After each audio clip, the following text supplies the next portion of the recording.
Hey everyone, on today's lesson we're going to talk about simplifying rational exponents. So these are exponents where you would see fractions. So sometimes you might see this as simplifying fractional exponents. So let's go ahead and get started with our first example. Oftentimes you're going to see something of a base a to the m over n power. There's that rational or that fractional exponents that we were talking about is right here, that fraction for an exponent. And we can dissect this into three parts, and the first part would be here. That's the base. Then we have the denominator of the fractional exponent, and then we have the numerator of that fractional exponent. And if we rearrange this in radicals, this is what we would get. We would get a root to the nth index, the base would be a, and then this would be all to the m power. Sometimes you're going to see parentheses around it, and sometimes you're going to see the m inside the parenthesis. All of these are exactly equal to each other, with the base inside the radical sign, the index as the denominator of the rational exponent, and then the power as either the power of the entire radical or the power of the base inside the radical. Keeping this in mind, let's take a look at this example. We've got here 27 to the 2/3 power. With 27 as the base, the index is going to be 3, and the power is going to be 2. So this is going to be equivalent to the third root of 27 squared. To simplify this further, we need to figure out something to the third power has got to be equal to 27. If it was me telling you what to do, I would go to Desmos and then I'd guess and check a bunch of third powers. So let's try 2 to the third power, that's equal to 8. Let's try 3 to the third power, and that's equal to 27. So we've hit it pretty quickly using our guess and check method. So 3 to the third power is 27. Going back here, we can make this equal to 3 to the third power, because now we know 3 to the third power is the same thing as 27. And if you've never done powers before, don't feel bad about guessing and checking here. This is what everybody does, and this is how we gain our knowledge of numbers, is by grabbing a calculator, plugging in a bunch of numbers, and seeing which ones work. Don't feel bad about it at all. Now that the powers match, the index and the power matches inside the radical, they're inverse operations. So the cube root of 3 to the third power is just 3. Now we still have this 2 out here, so we'll put the 2 as a power of 3. And now we say, what is 3 squared? Well, 3 squared is just 9. Let's try this again with 16 to the 3/2.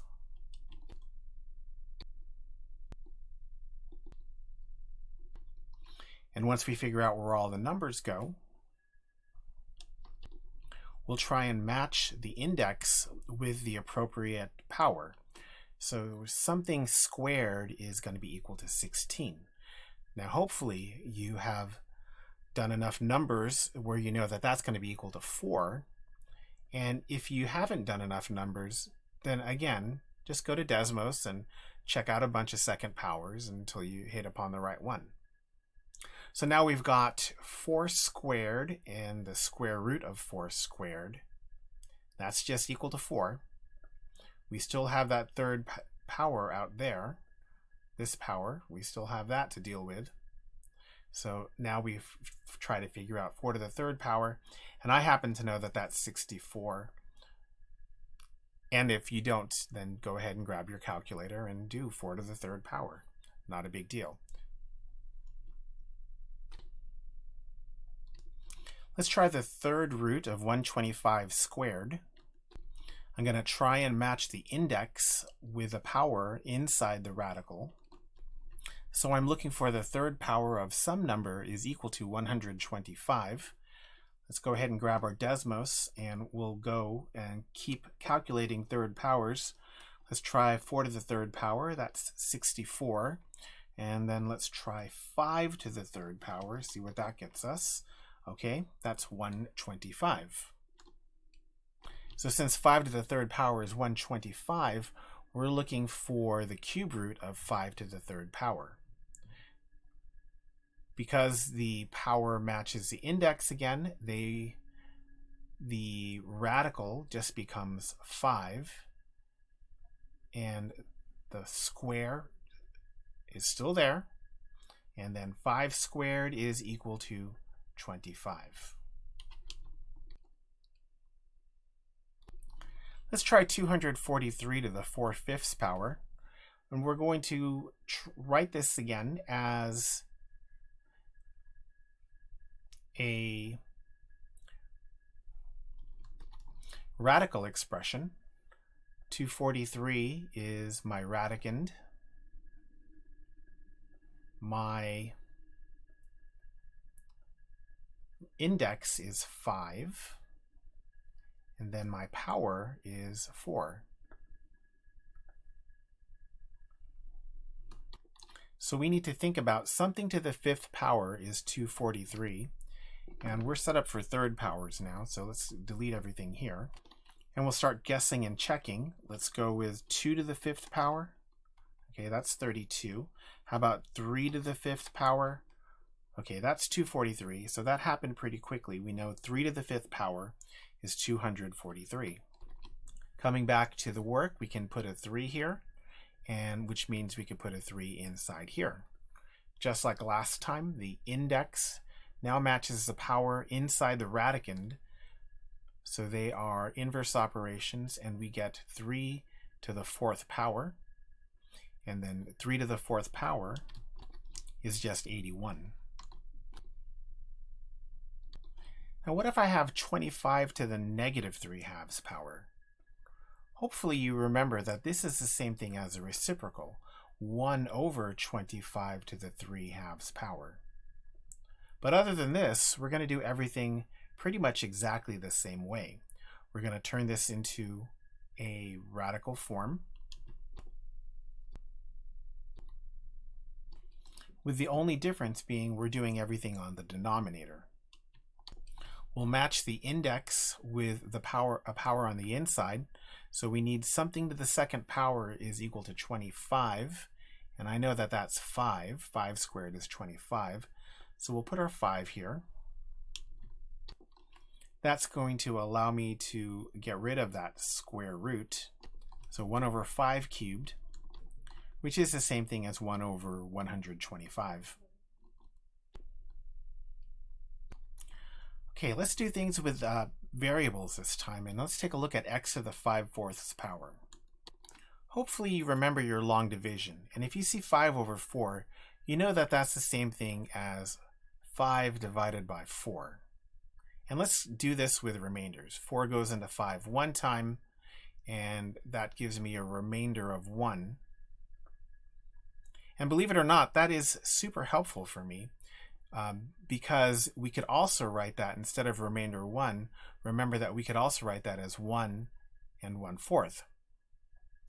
So when I do this exponent here, this is the same thing as x to the 1 and 1/4 power, which, believe it or not, that's the same thing as x to the 1st power multiplied by x to the 1/4 power. And then, of course, x to the 1/4 power, that's the 4th root of x. So using long division, these rational exponents actually get a little bit easier sometimes. Now remember, this can only really work if the numerator is bigger than the denominator. Let's try this in action with this multiplication. We've got y to the 4/3 power multiplied by y to the 4/5 power. From my properties of exponents, we know that this is equal to x to the 4/3 plus 4/5, which means we need to add these two fractions together. So what is 4/3 plus 4/5, well, I'm going to need a common denominator. So we'll multiply the first fraction by 5/5, and we'll multiply that second fraction by 3/3.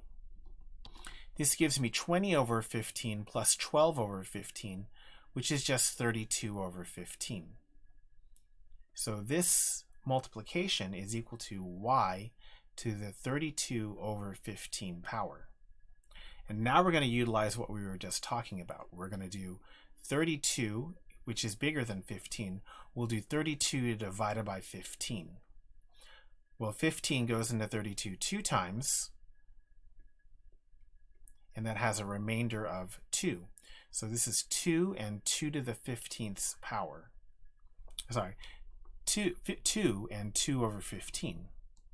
So when I rewrite this, this is the same thing as 2 squared multiplied by y to the 2/15 power.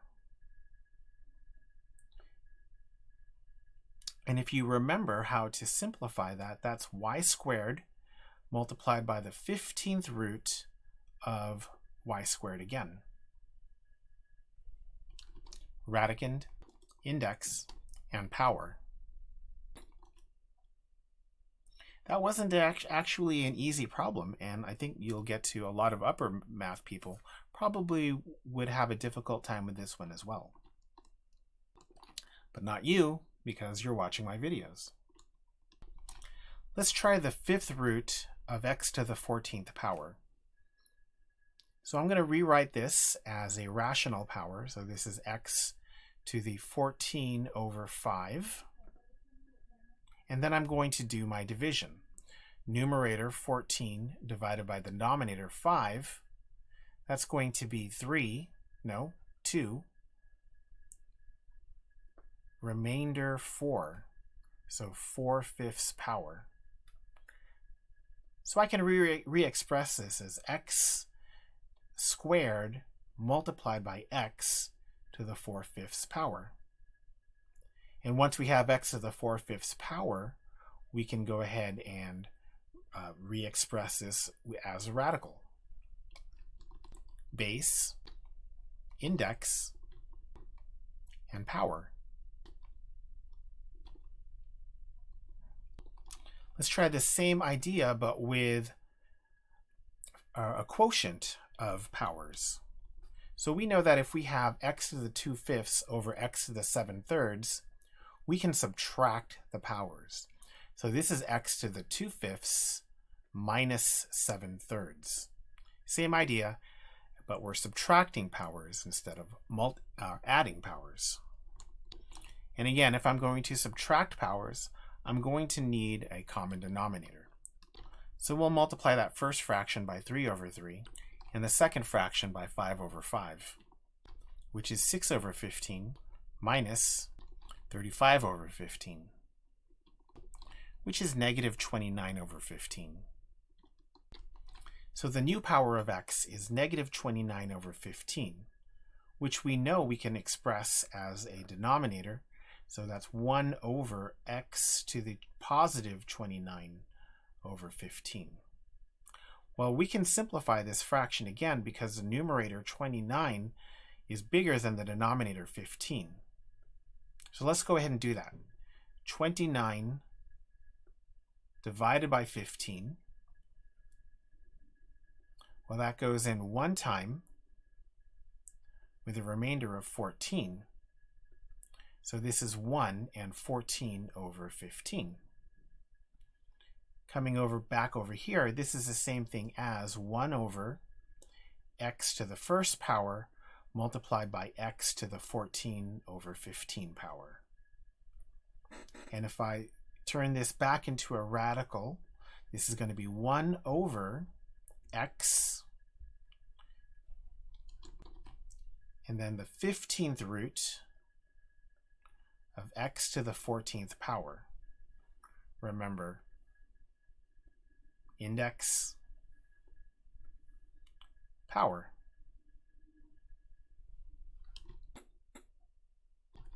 And let's take a look at one last one. We've got x to the negative 16 over 5. We know that the negative power indicates that we should put the x in the denominator instead of the numerator. So this is x to the 16 over 5 as our denominator.